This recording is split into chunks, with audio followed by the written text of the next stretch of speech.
Donc, je pense qu'on m'entend bien. Oui, je voudrais évidemment d'abord te remercier très vivement, vous remercier tous les deux. Voilà, si je trouve mes lunettes, ça va aller mieux. Donc, je vous remercie l'un et l'autre de votre accueil à ce séminaire. Et je remercie Franz, évidemment, de la présentation très aimable qu'il a faite de mes travaux et de mes perspectives. De mon côté, évidemment, j'ai la plus vive admiration pour le grand savant que tu es, qu'on sentait déjà grandir en toi lorsque nous étions condisciples à la rue d'Ulm. Il y a donc en effet 44 ans, quelque chose comme ça. Nous ne nous sommes jamais perdus de vue, on avait des conversations intermittentes, mais je n'avais pas manqué très près de nos préoccupations ta présentation, ton édition de La Geste d'Ardéchir. Mais nous avons eu aussi des retrouvailles récentes, des discussions et des projets communs sur les sociétés de l'an 1000 qui s'intensifient. Alors, on peut se demander, malgré tes paroles aimables, ce que je fais ici, puisqu'en réalité, je suis tout à fait béotien. Je ne suis ni spécialiste de la littérature, ni orientaliste, mais simplement et avant tout, un enseignant qui souhaite, dans les instances universitaires, auprès des étudiants d'abord, et parfois aussi dans des interventions à l'étranger, qui souhaite essayer de faire progresser les choses dans la direction que Marc Bloch indiquait lorsque, je dirais, au pire moment, mais qui était aussi pour lui un petit peu l'heure la plus belle par la force morale qu'elle l'obligeait à déployer, Marc Bloch a rédigé un projet de réforme de l'enseignement pour ce que serait la France libérée, qu'il ne verra pas, mais dans laquelle il avait pensé à l'enseignement. Et il dit qu'il justifie l'étude du passé reculé et des mondes lointains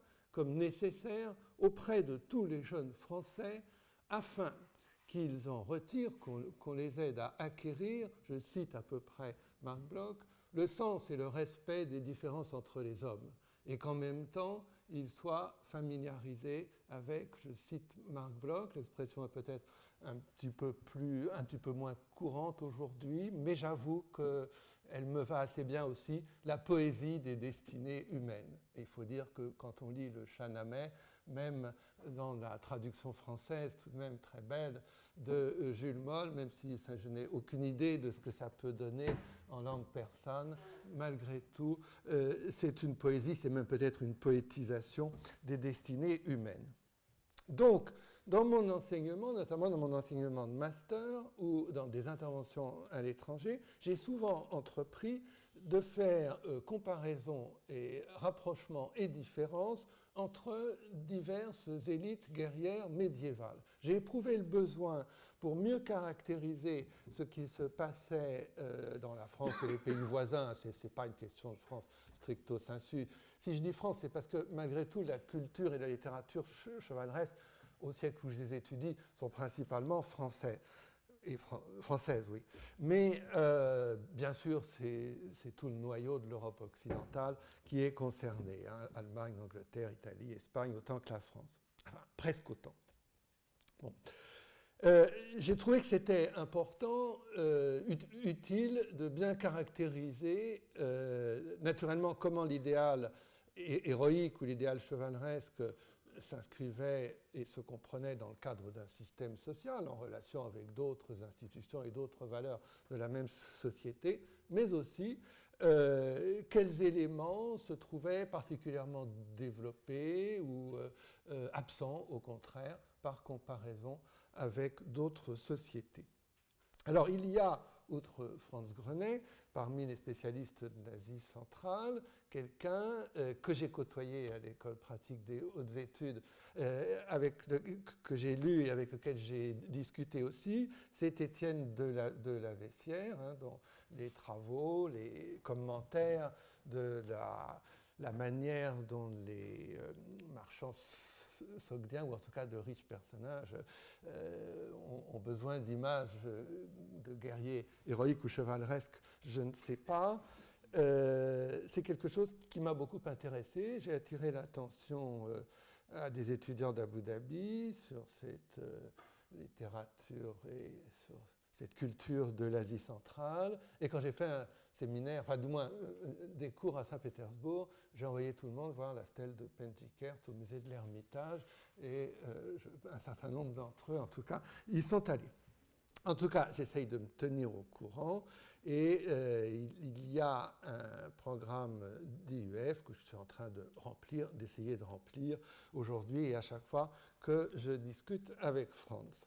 Franz, de son côté, fait des incursions tout à fait intéressantes et bénéfiques du côté de la France du XIe siècle. Car vous ne savez peut-être pas, mais qu'on me permette de le dire, il a éclairé, il est en train, enfin l'article est sous presse, on verra comment la communauté scientifique le reçoit, mais à mon avis, enfin le pronostic est tout à fait optimiste. Hein.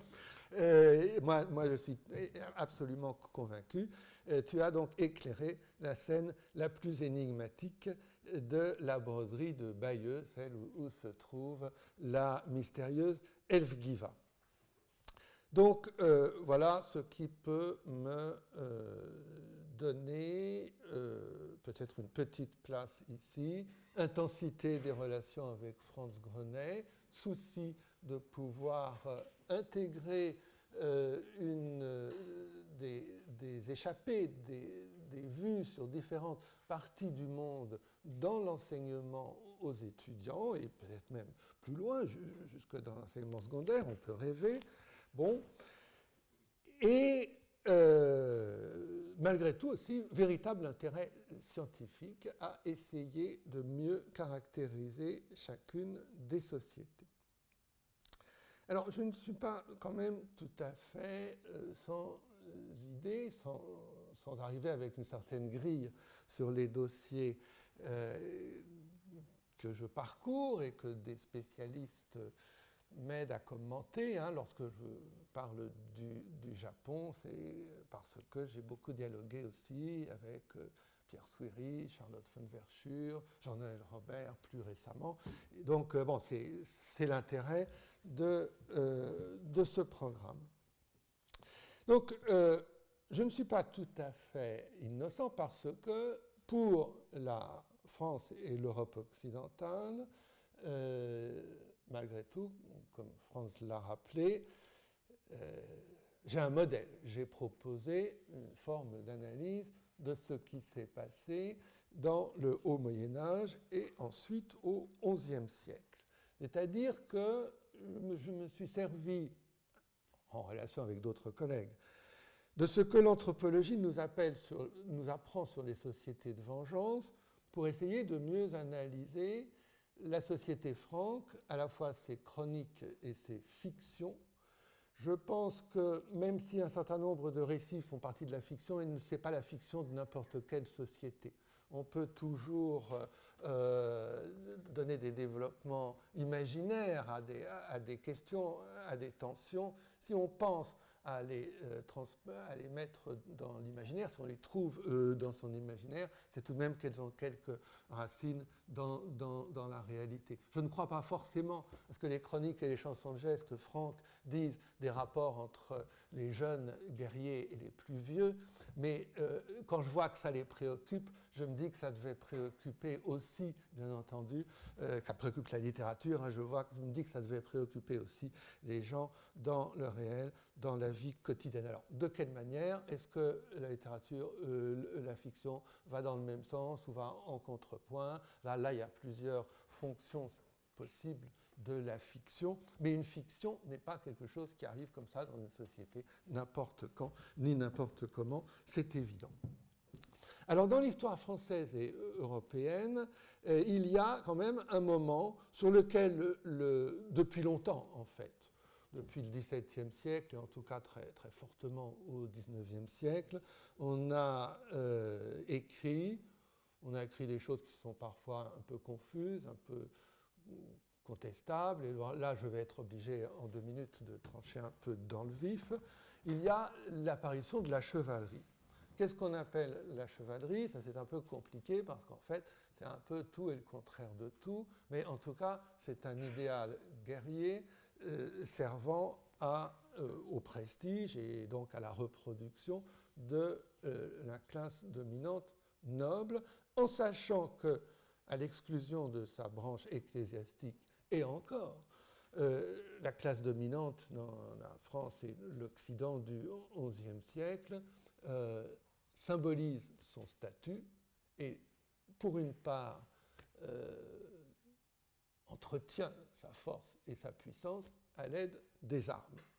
Mais l'importance symbolique des armes est tout de même un petit peu plus grande que leur importance pratique. Il y a là un décalage dans lequel l'analyse doit s'engouffrer un petit peu. Donc, au cours du XIe siècle, un passage, une mutation semble se produire d'un idéal héroïque, d'un idéal de guerre dure. On raconte des histoires, ce sont des chansons de gestes ou certaines chroniques latines, ou aussi même des épopées latines, des histoires de guerre extrêmement dures, vindicatives, avec des flots de sang qui coulent, à la gloire des ancêtres d'un lignage, d'un peuple. Les Francs se disent être et avoir été, d'une manière traditionnelle, un peuple farouche. Ils se glorifient même d'une étymologie un peu fausse. Donc c'est l'idéal farouche. Idéal de vengeance, idéal qui a évidemment effarouché les hommes du XIXe siècle, pour qui la vengeance, c'est le déchaînement de la violence et le contraire du droit. En réalité, bien sûr, ce que l'anthropologie nous suggère, c'est que la vengeance, en réalité, a ses limites, que dans les sociétés de vengeance et d'honneur, il y a toute une série de freins mis à la vengeance, que le système de la vengeance est conçu comme une annexe de la justice, et que, en réalité, il y a énormément de relations entre les adversaires que le système de vengeance caractérise comme tel, pousse à se reconnaître mutuellement comme tel. Autrement dit, dans les sociétés de vengeance, la relation d'adversité est tout à fait importante et tout à fait développée. Le seul fait de déclarer qu'on ne combat qu'un adversaire digne de soi, eh bien, c'est déjà le premier pas dans la relation d'adversité. De la sorte, lorsque paraît l'idéal chevaleresque dans la société du XIe, XIIe siècle, au lieu de penser, comme le faisait le XIXe siècle, que c'est par un retournement complet de la sauvagerie initiale des Francs, je pense au contraire que c'est par une mutation, une espèce de mutation darwinienne de la relation d'adversité que l'idéal chevaleresque se développe. L'idéal chevaleresque n'est pourtant pas du tout la même chose que l'idéal dur de lutte à mort. C'est un idéal d'accomplissement. Le guerrier prouve sa valeur dans des combats qui sont certes un peu dangereux, il y a toujours des accidents, il peut toujours y avoir des bavures, même dans les conditions les plus chevaleresque, mais enfin l'idéal c'est de s'accomplir, c'est d'avoir un palmarès individuel, d'être reconnu de tous, d'en mettre plein la vue d'un certain nombre de spectateurs, éventuellement des spectatrices. Les femmes jouent un rôle évidemment important, mais il ne faut rien exagérer. Peut-être que le plus important, c'est que, à mon avis, dans l'accomplissement de l'idéal chevaleresque, c'est que l'ennemi vaincu sert de témoin à la prouesse de son vainqueur, et il y a une relation entre le vainqueur et le vaincu, entre le vainqueur et son captif, et qui peut se développer. Autrement dit, il y a une sociabilité véritablement chevaleresque qui s'instaure entre les hommes. à l'époque où il regardait mon œuvre d'un œil bienveillant, mais cette époque malheureusement semble révolue, Patrick Boucheron commentait bien mon essai sur la chevalerie en disant que j'avais décrit une sociabilité chevaleresque, effectivement, je crois que c'est. Car il ne s'agit pas seulement d'un idéal qui va s'exprimer dans la littérature, puisqu'aux chansons de geste succèdent des romans chevaleresques, aux romans de la table ronde en particulier dans la France du XIIe siècle, mais c'est bien dans la réalité que des occasions sont données. Bien sûr, ce n'est pas toute la réalité, mais c'est une partie de la réalité, c'est des fragments de réalité, que des occasions sont données effectivement aux jeunes chevaliers de France et d'Europe de remplir un petit peu ce programme et donc d'accomplir des prouesses, de se faire un palmarès. L'occasion fondamentale étant le tournoi, qui a d'abord été une partie, mais une partie mise à part des autres et codifiée de la guerre féodale, et qui ensuite est devenu un jeu, une institution en elle-même, organisée indépendamment des guerres féodales. Par conséquent, je suis parti à la recherche d'éléments de comparaison possible avec les autres élites guerrières, avec une sorte de grille. Je cherche à caractériser les différentes élites guerrières, mais comme ça, pour mes cours avant tout, par une série de... Voilà, par une série de critères. Donc vous voyez, dans le Shahnameh, je cherche immédiatement s'il y a des tournois, si quelque chose en tient lieu, donc je suis immédiatement branché sur la chasse, on va en reparler éventuellement. Je cherche comment on éduque le jeune noble et s'il y a quelque chose comme l'adoubement, mais l'adoubement, je n'ai jamais trouvé ailleurs qu'en Europe, j'y reviendrai. Je cherche le rôle des femmes. Alors j'ai évidemment une fiche généralité, parce qu'il y a des choses inattendues qu'il faut savoir. Je cherche s'il y a des propositions de paix, si on fait des captifs, comment on les traite, quel développement la relation d'adversité peut connaître, s'il y a des élites rivales de celles de la chevalerie, en tout cas de celles des guerriers nobles, et enfin, si les relations sont bonnes ou comment sont dosées la coopération et l'antinomie entre les rois ou chefs et, disons, les baronnages, les grands, les aristocraties, évidemment entre le roi d'Iran ou du Touran et les Péléouanes que l'on voit dans le roman.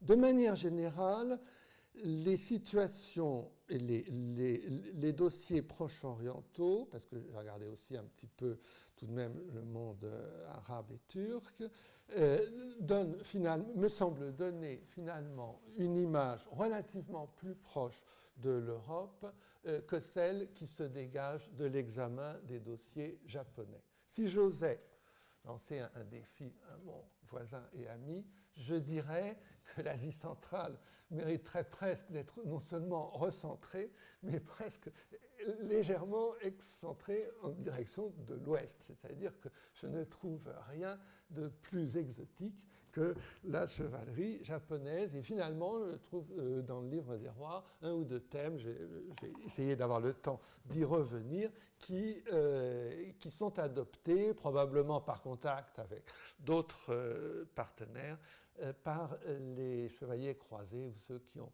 parcouru le Proche-Orient. Alors, à première vue, en effet, ce qu'il y a, je vais essayer de ne pas être trop long, oui, et de commencer par là, ce qu'il y a de plus frappant pour moi, c'est que le Shahnameh, j'ai bien conscience, tout de même ayant lu les commentaires, que c'est une œuvre qui comporte beaucoup de sources diverses, des épisodes un peu disjoints les uns des autres. Les commentaires insistent bien sur son côté disparate. À le lire comme ça, le côté disparate a quand même des limites. Dans l'ensemble, je trouve quand même qu'il y a pas mal de choses qui se tiennent et d'un bout à l'autre, alors vous me direz si j'ai tort ou pas, mais je n'irai peut-être pas jusqu'aux extrêmes de l'impression de disparate. Ça peut peut-être se discuter. Donc, parce que les notions de justice et de vengeance bien associées sont évidemment tout le temps présentes, qu'il s'agisse de la partie héroïque, hein, je m'en tiens aux classifications de Moll, Massé et des autres, ou qu'il s'agisse de la partie dite historique. Il y a certainement des problèmes d'interpolation que vous connaissez et maîtrisez. Il y a certainement des problèmes de source. Et en ayant lu dans la traduction de Jules Moll, mais en consultant le florilège de Gilbert Lazare chaque fois qu'il y avait lieu, j'ai dû passer à côté d'un certain nombre de choses. Mais vous me le direz. Et donc, pour ne pas abuser de votre patience, je voudrais donc vous soumettre mes impressions, ma grille d'analyse. C'est le cours que je ferai aux étudiants de Paris 4, que je ferai à IS, si vous ne rajoutiez rien. Donc, dans un premier temps, je suis frappé du fait qu'on a affaire à une société de vengeance, puis je soulignerai quelques différences avec la France, et ensuite je j'attirerai l'attention sur un ou deux endroits qui m'ont au contraire paru rendre un son un petit peu plus familier. Dans une société de vengeance, il y en a beaucoup, vengeance d'honneur, vengeance de lignage ou vengeance de peuple. Dans nos chansons de gestes, c'est souvent des relations d'adversité entre lignages, mais ça peut être aussi entre peuples. Chaque fois qu'on affronte les Sarrasins, qui ne sont jamais conçus comme une religion, mais toujours comme un peuple. Alors, la focalisation de l'attention se porte sur le guerrier d'élite, partout, hein, même dans les épopées japonaises, bien sûr, qui s'oppose, encore qu'au Japon, il y a une spécificité, c'est que les plus hauts dirigeants, l'empereur, n'ont en rien d'allure guerrière, et que la chevalerie japonaise, entre guillemets, reste surplombée par une noblesse qui a plus de prestige qu'elle. Du côté de l'Iran, du Proche-Orient et de l'Europe, au contraire, les dirigeants ont les mêmes caractéristiques, les mêmes attributs de puissance, de symbolique ou réel, et d'une certaine manière, les rois sont les modèles de l'aristocratie guerrière, et l'aristocratie guerrière modèle un petit peu les rois. Il y a cette relation d'échange, donc, qui n'existe pas plus à l'Est. Bien entendu, il s'agit de se distinguer d'autres catégories. Être un homme noble, on se distingue du non-noble. Le livre des rois ne me dit pas grand-chose à propos des non-nobles, mais il y a quand même quelques aperçus ici et là. Hein. De temps en temps, on voit des fantassins, il y a évidemment des esclaves. Il y a des marchands tout à fait à la fin, enfin, en tout cas des guerriers qui se déguisent en marchands, mais une présence assez discrète. Je suis presque surpris de voir que les guerriers iraniens ne passent pas leur temps à se moquer de ceux qui sont en dessous d'eux, alors qu'en France, on est plus sarcastique à propos des serfs, mais on en parle davantage. Bien entendu, les femmes ont un statut inférieur dans les deux cas, mais en même temps un véritable rôle. Enfin, évidemment, en Occident, nous aurions un problème un petit peu plus aigu de relation avec les prêtres ou les guerriers, avec les prêtres, des guerriers avec les prêtres ou les ecclésiastiques. Et là, j'ai bien remarqué qu'il y a des mobèdes, mais je vois que quand même un certain des flottements dans la religion des Iraniens du Shahnameh, et ça ne permet pas l'ouverture d'une véritable confrontation entre guerriers. On ne va pas dire que les mobèdes ont les couilles molles dans le Shahnameh, alors que ça arrive dans les chansons de gestes. Voilà, on sent qu'il y a une petite tension là qui n'est pas représentée de votre côté. Le combat à cheval, bien sûr, et alors au contraire, la chevalerie iranienne. On chasse aussi en Occident, mais la chasse, la relation avec le monde animal, ça saute aux yeux à une bien plus grande place. Je ne sais pas s'il faut dire que le guerrier est totémisé, mais je suis évidemment frappé par le fait qu'il n'arrête pas de dire qu'ils sont comme des lions, comme des crocodiles, comme des éléphants. Voilà, il y a une assimilation avec le fauve qui manque un peu, sauf que les croisés revenus de Terre Sainte, de Syrie et de Palestine, ont quand même un peu pris l'habitude, qu'ils n'avaient pas jusque-là, de dire, voilà, on a tué des lions, on est nous-mêmes un peu comme des lions, mais initialement, évidemment, on n'avait pas ça en France. Cette élite recherche volontiers le combat singulier, aime à choisir son adversaire. Au Japon aussi, d'ailleurs. On se tue, mais on se tue entre gens de bonne compagnie. Bon, mais évidemment, en Iran, comme au Proche-Orient, comme en France, c'est la vengeance d'honneur et une vengeance du sang, une vengeance qui, nous dit-on, peut toujours se réveiller, mais qui peut toujours aussi être différée, être abandonnée au profit d'une paix. C'est la vengeance qui alimente le récit, l'histoire de la société et du royaume. Des histoires d'hécatombes, des histoires de morts de guerriers jeunes, souvent de sang royal. Oui, une autre spécificité, c'est que les chevaliers iraniens ne paraissent pas, je dis chevaliers entre guillemets, ne paraissent pas trop préoccupés par la montée d'élites rivales. En tout cas, on ne trouve pas beaucoup de thèmes dans le Shahnameh, à moins que ça m'ait échappé. Donc, en fait, ce sont toujours des garçons, évidemment, du plus haut niveau, le plus souvent de sang royal, et dont nous devons assister avec émotion et avec du suspense, enfin un vrai faux suspense, parce qu'on se doute bien que pour Siaouch, Sorab et quelques autres, ça va mal finir.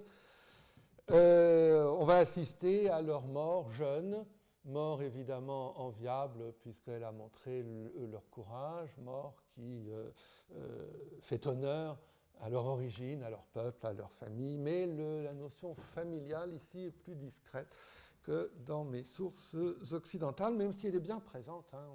J'ai bien relevé aussi qu'on n'était nulle part mieux qu'au milieu de ses parents, et en tout cas plus en confiance.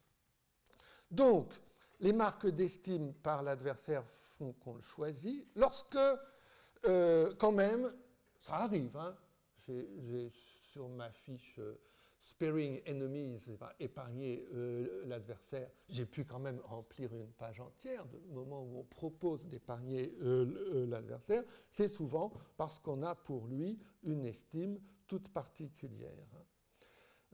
Khosrau ne veut pas la mort de Piran parce que c'est quelqu'un de bien du côté touranien. Il y a quand même plusieurs exemples comme cela. Donc, lorsqu'on veut ménager l'adversaire, c'est parce qu'on a de lui une vive estime. Il y a des adversaires qui reconnaissent leurs valeurs mutuelles, mais, et c'est un important ressort dramatique, bien sûr, qu'il s'agisse, notamment dans les différents duels à mort de Roustem, hein, on l'a vu avec Sorab ou Isfendiar, la paix, la réconciliation ne se produit pas. On peut même se demander si son échec ne vient pas renforcer l'idéal de dureté. Mais la présence même de ces tentatives de paix prouve bien que dans cette société, il existe aussi, et j'imagine pas seulement dans la fiction, des tendances à la paix. En France, on raconte des chansons de gestes et des histoires de lutte à mort, mais alors au XIe siècle, c'est devenu une véritable façade. Poursuivre son ennemi jusqu'à la mort, c'est ce qu'on ne fait pas, ou pratiquement jamais. C'est-à-dire que les guerriers partent à la guerre en chantant la dureté de Roland ou autres ancêtres, mais ça les dispense de faire comme les héros des chansons de gestes. C'est-à-dire qu'évidemment, se contentent de faire des captifs, de traiter avec eux, d'épouser leur sœur ou de donner leur sœur en mariage. Bon, alors, d'où la question, tout de même, à la fin de la partie historique, il y a un épisode, c'est quand Bahram Joubineh accepte finalement d'épargner Parmoudeh, son ennemi, et lui fait donner un acte de protection par le roi d'Iran. C'est bien que ça doit se faire dans la réalité de temps en temps. Et est-ce que ça se termine toujours aussi mal? Parce qu'après, il y a évidemment des frictions et des vexations entre Bahram Joubineh et son captif, qui le prend de haut avec lui, etc. Est-ce que ça se passe toujours aussi mal dans la réalité? C'est ce que vous savez peut-être mieux que moi. C'est ce sur quoi vous devez avoir des indices. En tout cas, j'ai étudié récemment et je vais publier un livre sur Bouvines, pour la bataille de Bouvines, ça je vous le garantis, il n'y a que très peu de morts nobles et ça n'a absolument pas les caractères d'une lutte à mort. Il y a peut-être 5 morts nobles à Bouvines en 1214. À Brémul, en août 1119, il y en a eu 3. Dans une bataille générale d'une société qui se nourrit de chansons de gestes et qui a un véritable idéal de lutte à mort. Ça n'a pas empêché Guillaume le Breton, chapelain de Philippe Auguste, d'écrire une épopée latine où on nous raconte que Bouvines, ça a été une lutte à mort épouvantable, que voilà, les épées étaient rouges de sang, etc. Il n'arrive quand même pas à dire qui est mort. Et le problème, c'est qu'il dit qu'il y avait un flot de sang, mais qu'on n'a aucun nom de mort. En tout cas, les historiens de la garde nationale du XIXe siècle, ivres de nationalisme, ont quand même réussi à écrire qu'il y avait 100 000 morts du côté adverse. Enfin, ils se sont fait complètement intoxiquer, enfin, ils se sont auto-intoxiqués sur la Philippide de Guillaume le Breton. C'est le mérite de Georges Duby, mais après Voltaire et Michelet, d'avoir dédramatisé Bouvines. Alors, on peut même aller encore, je crois, plus loin sur un certain nombre de pistes, mais bien entendu, la direction, la perspective ouverte par Georges Duby était la bonne. Autrement dit, dans ces sociétés de vengeance, il y a la possibilité, donc c'est une idée que je vous apporte, de mesurer parfois un décalage véritablement important entre la façade vindicative et belliqueuse et les réalités sociales. À la limite même, plus on est belliqueux en façade, plus en dessous, la manœuvre d'économie du sang noble et de développement de la relation d'amitié avec l'ennemi apparent devient possible. Il y aurait presque, je dirais pas jusque-là, mais on pourrait presque se demander si ce n'est pas parfois un peu comme ça que ça fonctionne. Si on s'en tient à l'idéal exprimé, à l'idéal de façade, on observe, à mon avis, dans ces sociétés de vengeance, comme celle dépeinte dans le livre des rois iraniens, dans le Shahnameh, ce que j'aime appeler un tropisme chevaleresque. C'est-à-dire que sont déjà en place un certain nombre de données qui peuvent permettre l'élaboration d'une chevalerie classique. Mais tropisme, ça veut dire qu'une plante, un organisme regarde, est tenté d'aller dans certaines directions, mais n'y va pas encore. Et il faudra pour ça, ce que j'appelle pour la France, une mutation chevaleresque, et je pense qu'elle ne se produit qu'en France.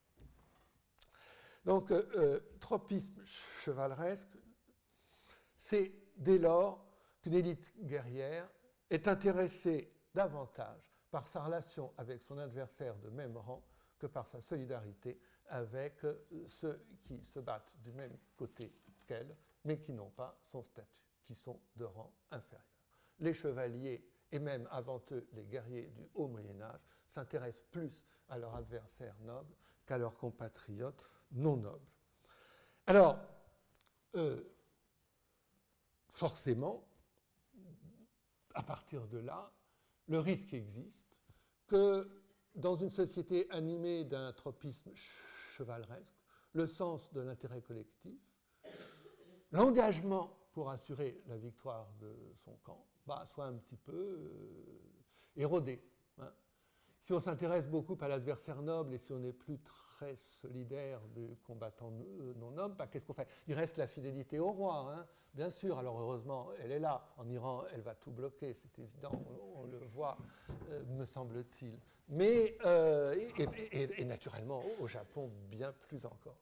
Mais si ça craque avec le roi, s'il n'y a pas assez d'allégeance, à partir de là, les guerriers nobles ne vont plus s'intéresser tant que ça aux résultats pour leur propre peuple. C'est pas très sensible ça dans l'épopée iranienne, mais au Japon, le thème de la défaite glorieuse est également assez développé. Les Japonais ont perdu, mais ils ont donné leurs principaux guerriers ont donné de tels exemples de courage et d'héroïsme que finalement, on voit bien que rien ne vaut le Japon. Voilà. On a ce genre de développement qui représente un tropisme chevaleresque sans pour autant qu'on sorte de l'idéal de lutte à mort inscrit dans un cadre vindicatif. Et donc, quand je lis chez Moll ou chez Massé qu'il n'y a pas de véritable chevalerie au sens occidental en Iran, que ça ne peut pas être le pays d'origine, ben, c'est vrai au sens strict du terme, puisqu'on ne trouve pas une affirmation absolument expresse d'un idéal d'accomplissement. Donc, plusieurs différences avec les épopées et les chroniques françaises et européennes vont pouvoir apparaître. Bien sûr, ici, le roi n'est pas absolument un despote. Il y a peu de grands guerriers dans le livre des rois qui se font vraiment durement punir par la royauté. Si on compare avec l'épopée japonaise, ça apparaît très bien. Bien sûr, les rois sont mis à l'épreuve, les fils de rois, il faut qu'ils montrent un certain nombre de qualités, mais enfin, comme dans beaucoup de sociétés, on s'arrange pour dire que le plus grand mérite vient aussi à celui qui est de la plus noble naissance. Hein. On pose un instant l'hypothèse d'un décalage entre naissance et mérite, et puis on abandonne rapidement cette hypothèse en faisant subir des épreuves tout à fait concluantes aux jeunes nobles. Bon, donc, bien sûr, les rois et les grands guerriers partagent un peu les mêmes attributions, et les rois donc sont obligés de les ménager. Je suis très frappé, je trouve très intéressant l'épisode, c'est dans Moll, c'est au tome 2, page 571 et suivante, où le roi propose aux différents grands de son armée, lorsqu'ils partent en campagne, que chacun ait une mission particulière et qu'il y ait une rétribution. Pour faire telle chose, pour m'apporter la tête d'un tel, je vous donnerai tel trésor, etc. Ça, c'est un problème qui m'intéresse beaucoup dans les comparaisons entre chevalerie. Quelle rétribution donnent les rois ou les seigneurs? Et là, il y a un mélange de force royale et d'autonomie noble qui me paraît très intéressant. Donc ça, c'est un des passages sur lesquels j'ai le plus flashé. Un peu plus loin, bien sûr, mais c'est peut-être pas tout à fait le même morceau, on va avoir des hauts faits récompensés par des investitures. Ça, je dirais, c'est la grammaire fondamentale de société féodale. Quand on s'est illustré à la guerre, on mérite d'avoir une sorte de seigneurie, d'avoir des terres et des droits tout à fait étendus.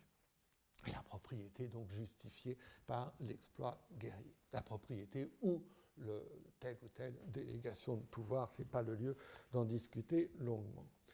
Mais l'allégeance au roi, pour limiter qu'elle soit à certains égards, hein, je vois bien qu'on ménage en particulier dans ce passage une certaine place à l'idée de consentement noble, à la bonne volonté des nobles. Les rois les traitent avec honneur, mais enfin l'hommage, entre guillemets, tel qu'il est décrit en Iran, c'est tout de même de se prosterner à terre et on ne voit pas, même quand il y a de graves problèmes, des frictions entre Rostem et les rois, il n'y a pas de véritable baron rebelle, il n'y a pas de guerre lignagère par lesquelles la royauté soit complètement dépassée, et donc il est évident que l'autorité royale reste ici tout de même relativement plus forte, ce qui évidemment fait écran, me semble-t-il, à l'émergence de destinées et de sociabilité chevaleresque plus indépendantes de la royauté, comme c'est le cas en France, et qui pourraient devenir ludiques. Et ce qui laisse également peu de place aux guerres du dedans, qui sont pourtant toujours la meilleure occasion de faire intervenir des développements de mutations chevaleresques, et en particulier l'apparition de tournois qui viennent remplacer les batailles fratricides que l'on éviterait donc en faisant des tournois. Ce qui, d'autre part, dans ce système, me semble évidemment s'accorder à l'absence de vrais tournois, c'est l'importance de la chasse qui me frappe beaucoup. D'ailleurs, j'ai remarqué aussi que Franz, dans la geste d'Ardeshir, a mis une note sur les liens entre tournoi et polo, mais alors je n'ai pas très bien vu le polo dans le livre des rois, je pourrais peut-être y revenir. Mais en tout cas, évidemment, rôle important de la chasse. Quand Bijen, je suppose qu'on dit Bijen, Bijen, d'accord, met les têtes de sangliers qu'il a tués à son cheval, il les attache comme des trophées. Là, évidemment, il y en a un autre, je crois que c'est Baramgour, qui tue la pauvre jeune femme qui est très amoureuse de lui, mais qui lui demande d'épargner des gazelles. Tout ça, c'est évidemment un développement spécifique. Bien sûr, il y a des jeux. Et régulièrement, des personnages font la preuve de leur force, des espèces de joutes. C'est le cas, me semble-t-il, de Sam ou Zal au début. C'est le cas de Siaouch aussi.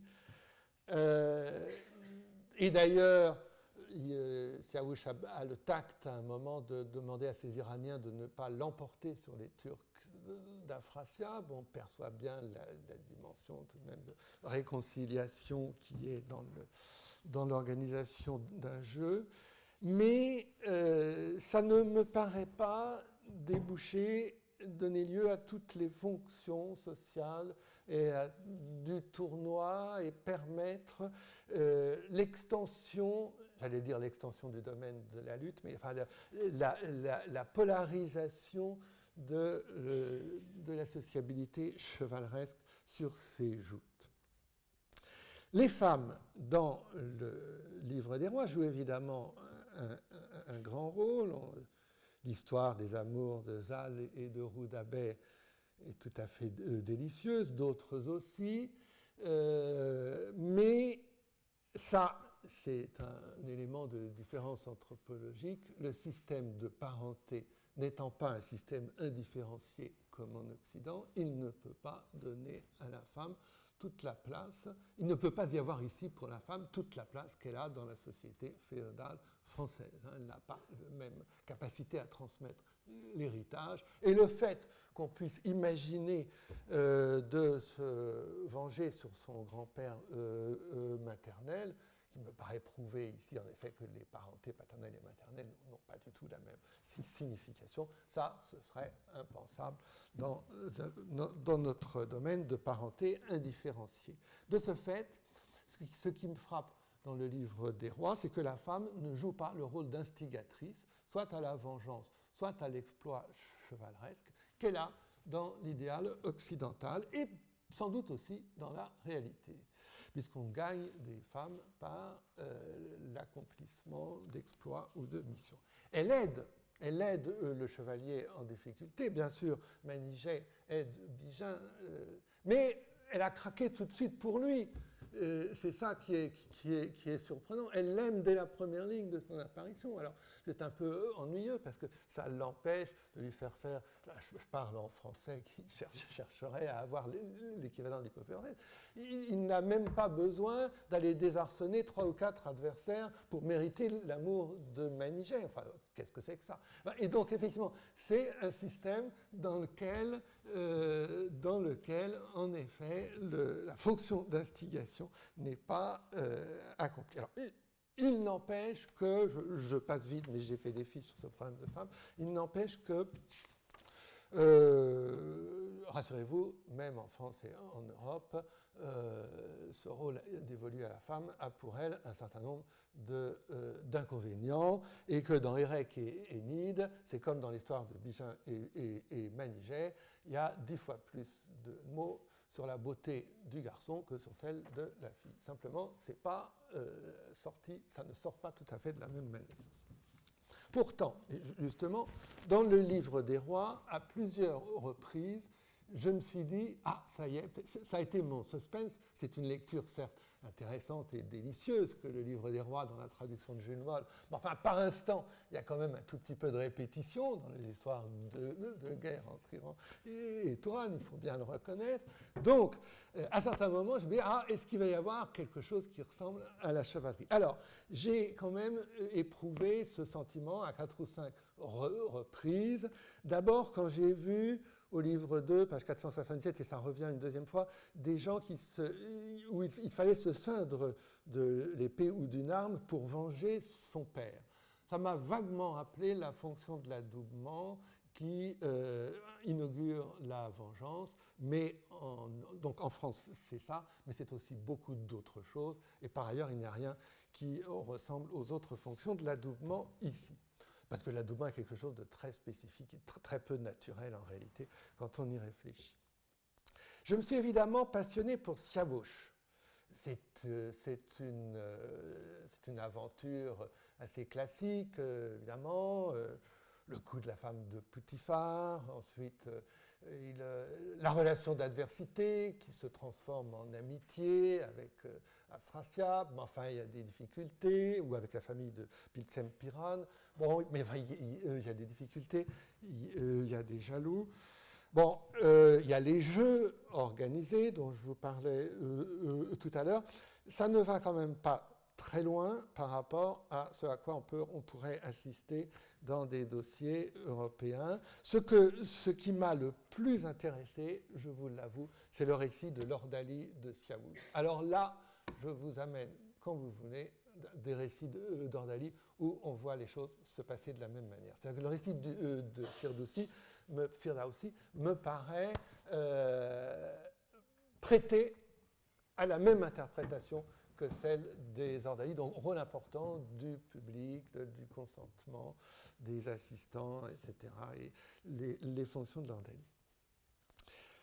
Bon, Baramgour, Djoubineh, j'ai des petites choses malgré tout, mais c'est dans deux autres cas qu'à mon avis on s'approche un peu davantage de ce que j'attendrais de la chevalerie. D'abord Firoud. Ce n'est pas par hasard, puisqu'on n'est pas dans la guerre contre un étranger, contre une puissance étrangère, mais au fond, on est presque dans une guerre interne à l'Iran. Firoud est iranien, c'est un fils de roi d'Iran, dont on attend qu'il rejoigne l'armée, puis voilà, il y a des méprises, des intrigues d'un type extrêmement méchant, je ne me rappelle plus de son nom dans l'instant.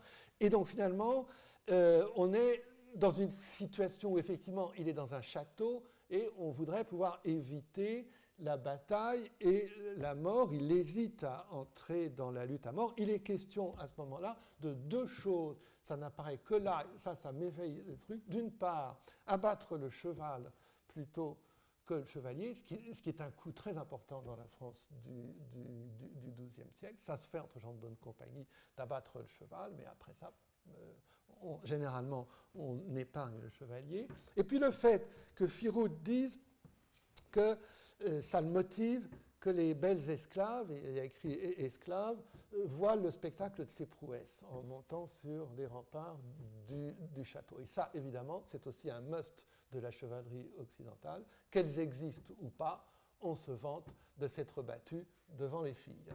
Le récit de Robert de Clary de la prise de Constantinople, les belles byzantines, grecques étaient là en train d'admirer les chevaliers français. Toutes les autres sources disent que c'est faux. Récit de la prise de Jérusalem, les belles palestiniennes craquaient pour les chevaliers croisés qu'elles trouvaient magnifiques, etc. Donc ça, mais finalement, les belles filles en question, elles vont se suicider à l'indienne au moment de la défaite de Firoud. Et là, on sort complètement, évidemment, du cadre dont j'aurais plutôt l'habitude. Mais évidemment, et vous l'aurez peut-être deviné, mon coup de cœur pour chercher quelque chose qui ressemble à la mutation chevaleresque, c'est évidemment Bigin, puisqu'on dit Bigin, parce que c'est quelqu'un qui survit à ces aventures, c'est quelqu'un dont on ne voit pas la mort, et par conséquent, ça permet de faire apparaître un certain nombre de tendances où je me demande si on ne va pas passer du tropisme chevaleresque à une véritable mutation chevaleresque. Il a une manière de parler de la quête de gloire et de renom en écartant comme ça la mort sacrificielle qui l'apparente à toute une série de ces jeunes, dont Georges Duby parlait très bien et dont l'étude est, à mon avis, importante pour la mutation chevaleresque. Il a, avec son papa, qui s'appelle Gives, si je me rappelle bien, une relation ambivalente, très classique entre les fils et les pères, au demeurant, que nous connaissons tous peu ou prou. Mais tantôt il moque le fait que son papa ne veut pas assez se battre, tantôt au contraire son père qui le critique de sa témérité, son père est quand même fier de lui, etc. Bon. Bref, il y a là une tension père-fils qui est assez développée, qui finalement me paraît beaucoup plus intéressante que l'histoire avec Manigé. Hein. C'est plus caractéristique, en tout cas, dans ma grille de lecture des problèmes de chevalerie. Et puis, il y a un adversaire qui s'appelle Ouman, qui tout de même est tué, mais ensuite Bijan se déguise. Et puis, il a épargné donc il prend lui-même les armes et le drapeau de celui qui l'a tué. Donc, il y a un épisode de déguisement qui fait très chevaleresque aussi. Et puis, malgré tout, il gracie du monde. Il y a dans tout l'épisode, me semble-t-il, une part relativement forte de miséricorde, enfin une tendance relativement forte à épargner l'ennemi. Mais enfin, le cas de Bijan reste isolé et je ne sais pas si cela vous suggérera des choses. Hein. Et donc, là, le diagnostic à première vue, mais qu'il serait possible de réviser, que vous allez peut-être m'obliger à réviser ou à argumenter autrement, c'est qu'en effet, il y a bien un tropisme chevaleresque, mais pas la mutation chevaleresque que j'ai trouvée en France. Ça n'a évidemment aucune importance, d'une certaine façon. Mon but n'est absolument pas de vous dire qu'il s'est passé quelque chose de plus en France, ni même de prendre la France comme référence de l'histoire du monde. Simplement, il m'a paru qu'il était très important, très utile, très suggestif de pouvoir caractériser une société, non seulement par ce qui s'y observe, mais aussi par ce qui ne s'y observe pas, par ce qui ne s'y trouve pas. Et donc, je trouve intéressant qu'au Japon, il n'y ait pas de vengeance, d'idéologie de la vengeance, et qu'il y ait le suicide. Je trouve intéressant qu'en France, au contraire, il y ait cette mutation chevaleresque. Et je crois que la chevalerie qui se reflète dans le livre des rois a certainement aussi une série de caractéristiques propres que vous êtes mieux placé que moi pour bien distinguer. Moi, je suis très sensible à l'originalité des rapports avec le roi et des rétributions proposées. Je suis sensible évidemment à la présence de la chasse et à bien d'autres choses encore. Mais j'en ai suffisamment dit. Il est temps, je pense, il va être temps de passer à autre chose.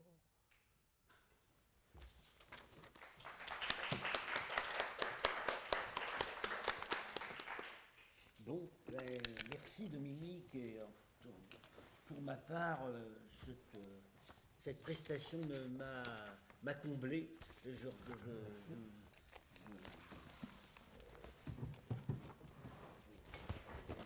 justifie tout à fait, à mon avis, l'invitation qui a été faite, parce que c'est vraiment... on touche à des choses...